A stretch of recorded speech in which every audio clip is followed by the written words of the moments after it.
Hello दोस्तों, स्वागत है आपका ओनली जीएस में।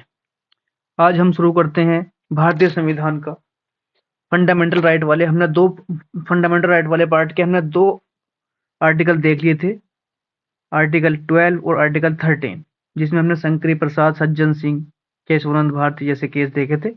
अब इसके बाद हम शुरू करते हैं आर्टिकल 14, समानता का अधिकार। यहीं से माना जाता है वैसे। आर्टिकल 14 में दिया गया है, अनुच्छेद 14 में कहा गया है कि राज्य क्षेत्र में किसी व्यक्ति को विधि के समक्ष समानता या विधियों के समान संरक्षण से वंचित नहीं करेगा। प्रत्येक व्यक्ति, चाहे वह नागरिक हो या विदेशी, सब पर यह अधिकार लागू होता है। इसके अतिरिक्त व्यक्ति शब्द में विविध व्यक्ति अर्थात संविधान, नियम, निगम, कंपनी, पंजीकृत समितियां या अन्य भी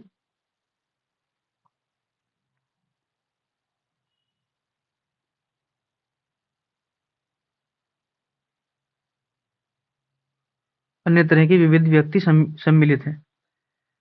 विधि के समक्ष समता का विचार ब्रिटिश मूल का है, जबकि विधियों का समान संरक्षण अमेरिका से लिया गया है। पहले संदर्भ में किसी व्यक्ति के पक्ष में विशिष्ट विशेषाधिकारों की अनुपस्थिति। किसी भी व्यक्ति को विशेष अधिकार नहीं दिए जाएंगे। साधारण विधि या साधारण विधि न्यायालय के तहत सभी व्यक्तियों के लिए समान व्यवहार। सभी व्यक्तियों को समान व्यवहार किया जाएगा। कोई व्यक्ति अमीर, गरीब, ऊंचा नीचा, अधिकारी, गैर अधिकारी विधि से ऊपर नहीं होगा। दूसरे के संदर्भ में निहित है विधियों के समान संरक्षण वाले के संबंध में। विधियों द्वारा प्रदत्त विशेष अधिकारों और अध्यारोपित दायित्व दोनों में समान परिस्थितियों के अंतर्गत व्यवहार समता।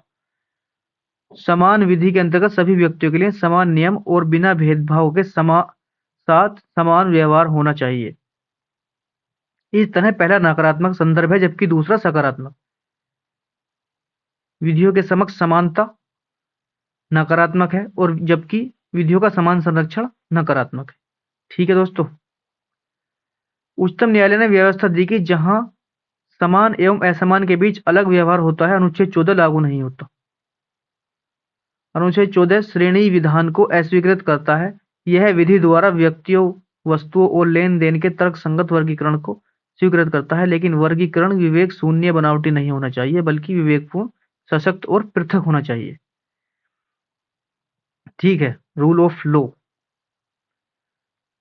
ब्रिटिश न्यायवादी एवी डायसी ने माना है कि विधि के समक्ष समानता का विचार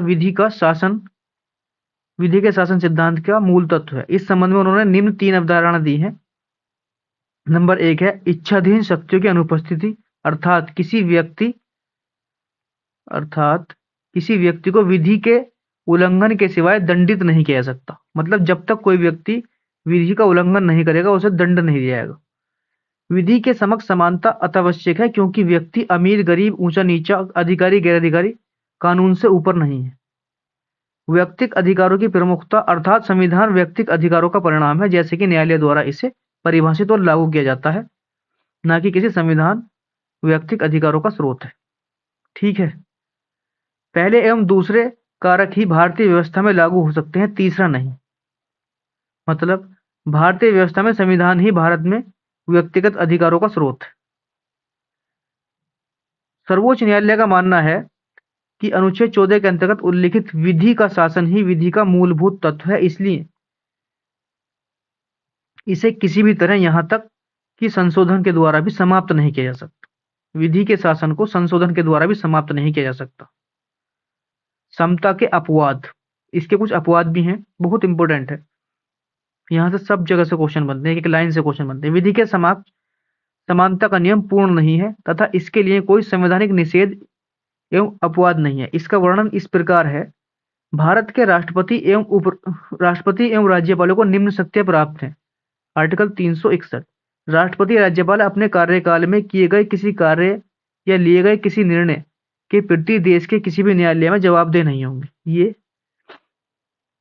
अपवाद हो गया। राष्ट्रपति या राज्यपाल के विरुद्ध उसकी पदावधि के दौरान किसी न्यायालय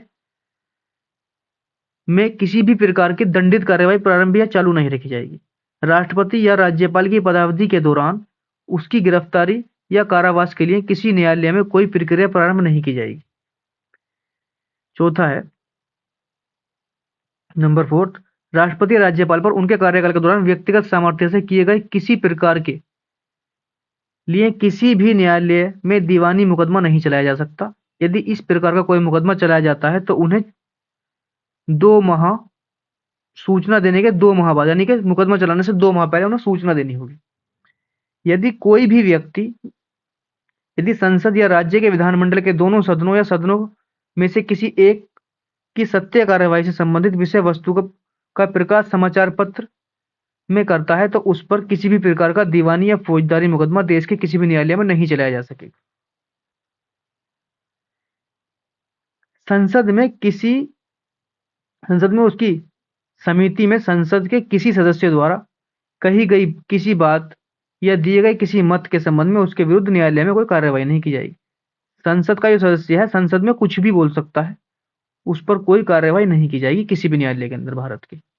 राज्य के विधानमंडल में उसकी किसी समिति के विधानमंडल के किसी सदस्य द्वारा कही गई किसी बात या किसी मत के संबंध में उसके विरुद्ध न्यायालय में कोई भी कार्यवाही नहीं की जाएगी। ये भी सेम, अगर राज्य विधानमंडल का सदस्य है तो वो सदन में कुछ भी बोल सकता है, उसके खिलाफ कोई कार्यवाही नहीं की जाएगी।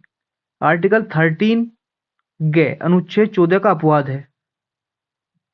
इसके अनुसार किसी राज्य विधानमंडल द्वारा नीति निर्देशक तत्व के क्रियान्वयन से संबंध में यदि कोई नियम बनाया जाता है, अनुच्छेद 39 की उपधारा ख तथा उपधारा ग का समावेश है, तो उसे आधार पर चुनौती नहीं दी जा सकती। अनुच्छेद 14 का उल्लंघन करते हैं। इस बारे में सर्वोच्च न्यायालय का कहना है कि जहां अनुच्छेद 31C आता है वहां अनुच्छेद 14 चला जाता है। ठीक है। विदेशी संप्रभु शासक, राजदूत एवं कूटनीतिक व्यक्ति दीवानी एवं फौजदारी मुकदमों से मुक्त होंगे। ठीक। संयुक्त राष्ट्र संघ एवं इसकी एजेंसियां को भी कूटनीतिक मुक्ति प्राप्त है। ठीक है, आगे चलते। कुछ आधारों पर विभेद किया गया है। आर्टिकल 15 जो है, आर्टिकल 15 में यह व्यवस्था दी गई है कि राज्य किसी नागरिक के प्रति केवल धर्म, मूल वंश, जाति या जन्म स्थान को लेकर भेदभाव नहीं करेगा। राज्य नहीं कर सकता। राज्य में कौन कौन आएंगे? जितने भी सरकार हैं, सरकारी दफ्तर हैं, सरकारी कार्यालय जो भी है, वो सब राज्य में गिनती की नहीं आएगी। इसमें 2 कठोर शब्दों की व्यवस्था है, विभेद और केवल। विभेद का अभिप्राय है किसी के विरुद्ध विपरीत मामला या अन्य के प्रति उसके पक्ष में न करना, मतलब किसी के साथ पक्षपात नहीं कर सकता राज्य। राज्य का मतलब यहां स्टेट नहीं है। राज्य का मतलब है सरकार, केंद्र, राज्य, कोई सी भी सरकार हो या कोई भी सरकारी कार्यालय हो, सब राज्य के उसमें आते हैं। केवल शब्द का अभिप्राय है कि अन्य आधारों पर मतभेद किया जा सकता है। अनुच्छेद 15 की दूसरी व्यवस्था में कहा गया है कि राज्य किसी नागरिक के प्रति केवल धर्म, मूलवंश, जाति, लिंग या स्थान या इनमें से किसी के आधार पर दुकानों, सार्वजनिक भोजनालय, होटल और सार्वजनिक मनोरंजन के स्थानों में प्रवेश पूर्णतः या भागतः राज्य निधि से पोषित या साधारण जनता के प्रयोग के लिए समर्पित कुओं, तालाबों या स्नान घाटों दायित्वों पर निर्बंध या शर्त के अधीन नहीं होगा। मतलब इन पर किसी भी व्यक्ति को जाने के लिए कोई पाबंदी नहीं लगाएगा कोई भी। यह प्रावधान राज्य एवं व्यक्ति दोनों के विरुद्ध विभेद का प्रतिषेध करता है, जबकि पहले प्रावधान में केवल राज्य के विरुद्ध ही विभेद प्रतिषेध का वर्णन है। विभेद से प्रतिषेध के इस सामान्य नियम के निम्न 3 अपवाद हैं। राज्य को इस बात की अनुमति होती है कि वह बच्चों, ये इंपॉर्टेंट चीज है, एवं महिलाओं के लिए विशेष व्यवस्था करे। उदाहरण के लिए स्थानीय निकाय में महिलाओं के लिए आरक्षण की व्यवस्था, बच्चों के लिए निःशुल्क शिक्षा की व्यवस्था शामिल है। राज्य को इस बात की अनुमति होती है कि वह सामाजिक और शैक्षणिक रूप से पिछड़े वर्गों या अनुसूचित जाति एवं अनुसूचित जनजाति के विकास के लिए कोई विशेष उपबंध कर सकता है। मतलब यहाँ भेदभाव हो सकता है ऐसी जगह। उदाहरण के लिए विधानमंडल में सीटों का आरक्षण या सार्वजनिक शैक्षणिक संस्थाओं में शुल्क से छूट कर सकता है। नंबर 3 है, राज्य को यह अधिकार है कि वह सामाजिक एवं शैक्षिक रूप से पिछड़े लोगों या अनुसूचित जाति या जनजाति के लोगों के उत्थान के लिए शैक्षणिक संस्थाओं में प्रवेश के लिए छूट के नियम बना सकता है। और इसे वो नहीं माना जाएगा कि हाँ गलत किया जा रहा है, ये सही होगा। ये पहले लिखा गया संविधान के अंदर। ये शैक्षणिक संस्थान राज्य के अनुदान प्राप्त निजी अल्पसंख्यक किसी भी प्रकार के हो सकते हैं। सरकार को कमजोर वर्ग के नागरिकों की उन्नति के लिए विशेष प्रावधान बनाने का अधिकार है। कमजोर वर्ग के लिए सरकार कर सकती है। पुनः सरकार ऐसे कार्य के लिए शिक्षण संस्थानों, चाहे वे सरकारी हो या निजी, सहायता प्राप्त हो या ना हो, में नामांकन हेतु 10% सीटें आरक्षित कर सकती है, लेकिन अल्पसंख्यक शिक्षा संस्थान में नहीं कर सकती। यह अपवाद है। यह 10% का आरक्षण पहले से जारी आरक्षण के अतिरिक्त होगा। इस उद्देश्य के लिए सरकार ऐसे कमजोर वर्गों की पहचान समय समय पर अधिसूचित करती रहेगी और इसका आधार पर आय तथा आर्थिक प्रतिकूलता के अन्य संकेत होंगे। आरक्षण का मुद्दा। शैक्षणिक संस्थानों में अन्य पिछड़े वर्गों ओबीसी के लिए आरक्षण। उपरोक्त वाद को संविधान के 93वें संविधान संशोधन 2005 द्वारा शामिल किया गया। इस प्रावधान के क्रियान्वयन के लिए केंद्र सरकार ने केंद्रीय शैक्षणिक संस्थानों प्रवेश में आरक्षण अधिनियम 2006 पारित किया, जिसके अंतर्गत पिछड़े वर्ग के छात्रों के लिए सभी उच्चतम शैक्षणिक संस्थानों में 27% आरक्षित किया गया। ये इंपोर्टेंट है। कब किया गया? 93वें संविधान संशोधन 2005।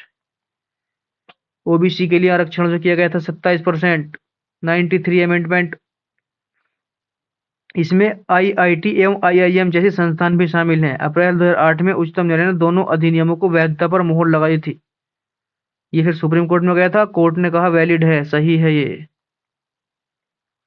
लेकिन न्यायालय ने केंद्र सरकार को यह आदेश दिया कि इसमें क्रीमी लेयर सिद्धांत का पालन किया जाना चाहिए। अब क्रीमी लेयर क्या है? ओबीसी कैटेगरी में वे लोग जिनकी वार्षिक आय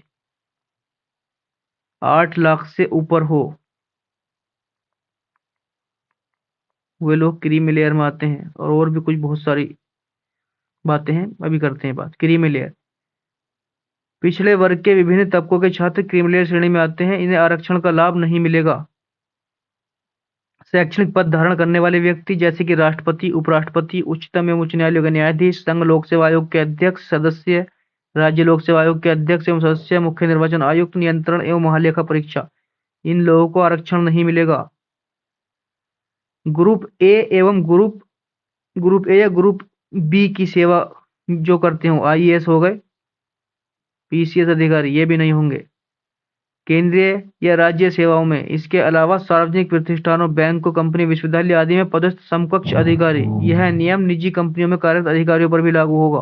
प्राइवेट कंपनी में जो अच्छी पोस्ट पर हैं उनके लिए भी यह नियम लागू होगा।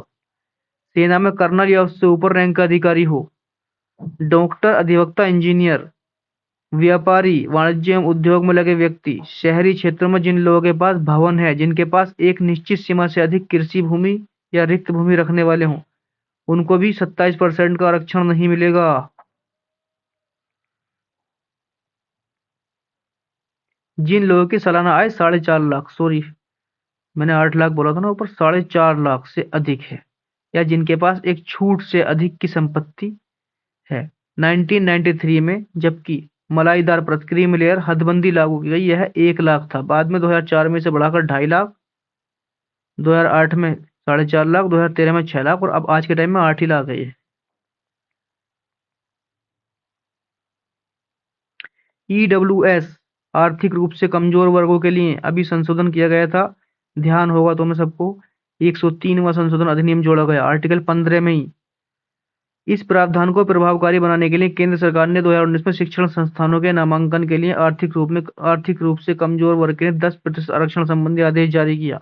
इस आरक्षण का लाभ आर्थिक रूप से कमजोर वर्गों के उन व्यक्तियों को मिलेगा जो अनुसूचित जाति, अनुसूचित जनजाति और अन्य पिछड़ा वर्ग के लिए पहले से जारी आरक्षण की व्यवस्था से अवतरित थे,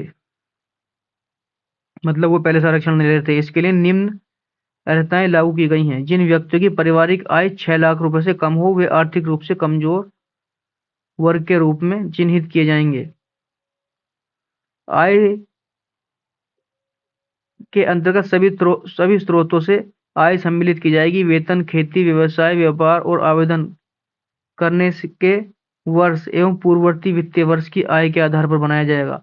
वैसे व्यक्तियों को आर्थिक रूप से कमजोर वर्गों में के बाहर रखा जाएगा जिनके परिवार में निम्नलिखित में से एक प्रकार की संपत्ति है: 5 एकड़ या उससे अधिक भूमि, 1000 वर्ग फीट या उससे अधिक बड़ा आवासीय फ्लैट, अधिसूचित नगर पालिकाओं में 100 गज या उससे अधिक बड़ा भूखंड या प्लॉट, अधिसूचित क्षेत्रों में के बाहर गांवों में 200 गज या उससे बड़ा आवासीय भूखंड, इन लोगों को नहीं मिलेगा आरक्षण। आर्थिक रूप से कमजोर कोटि दर्जा का निर्धारण करते समय परिवार द्वारा विभिन्न नगरों या स्थानों में धारित संपत्ति की एक साथ जोड़कर किया जाएगा। इस उद्देश्य के लिए परिवार के अंतर्गत लाभार्थी के माता पिता तथा 18 वर्ष से कम आयु के भाई बहन, उसकी पति पत्नी, 18 वर्ष से कम आयु के बच्चे शामिल माने जाएंगे। लोक नियोजन में देखो आर्टिकल 16 शुरू हो गया 16। तो आज की वीडियो को दोस्तों हम यहीं खत्म करते हैं वरना वीडियो लंबा हो जाएगा। फंडामेंटल राइट में हमें 2-3 दिन लगेंगे क्योंकि बहुत बड़ा पार्ट है और बहुत इंपॉर्टेंट पार्ट है। उसके बाद इसके सारे क्वेश्चन हम लोग देखेंगे जितने भी आज तक इससे क्वेश्चन आए हैं। ठीक है दोस्तों, खत्म करते हैं आज की वीडियो को यहीं। Thank you for watching. धन्यवाद।